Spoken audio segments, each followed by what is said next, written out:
আমার ছেলের 1 বছরের বার্থডে আমরা হায়দ্রাবাদে করেছিলাম। তোমরা তার ভিডিও আগে দেখেছো। আর আজকে আমি সেসব ব্যাপারেই একটু বিস্তারিতভাবে তোমাদের সাথে গল্প করব বলে আরেকটা ভিডিও নিয়ে চলে এসেছি। তোমাদের কেমন লাগলো কমেন্ট বক্সে কিন্তু অবশ্যই জানিও। ভালো লাগলেও জানিও, খারাপ লাগলেও জানিও। যেটা এখন দেখতে পাচ্ছ এটা ছিল বার্থডের দিনের প্রিপারেশন। আগের দিন রাত্রে থেকে কী চলছিল চলো দেখে নিই। এখন বাজছে রাত্রি 1টা 1:30। তখন আমার হাজব্যান্ড এত বেলুন নিয়ে বসেছে ফোলাবে বলে। বাড়ির অবস্থা ঠিক এরকম।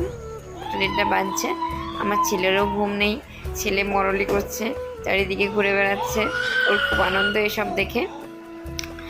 রাত্রি 4টার সময়, মানে ভোর 4টা, সরি রাত্রি বললে ভুল হবে, ভোর 4টার সময় প্রিপারেশনটা ঠিক এরকম ছিল। এটা কিন্তু আমার হাজব্যান্ড নিজে হাতে সাজিয়েছে। সকালে উঠে আমরা গিয়েছিলাম মন্দিরে আমার ছেলের নামে পুজো দিতে। আমার শরীরটা ঠিক ছিল না,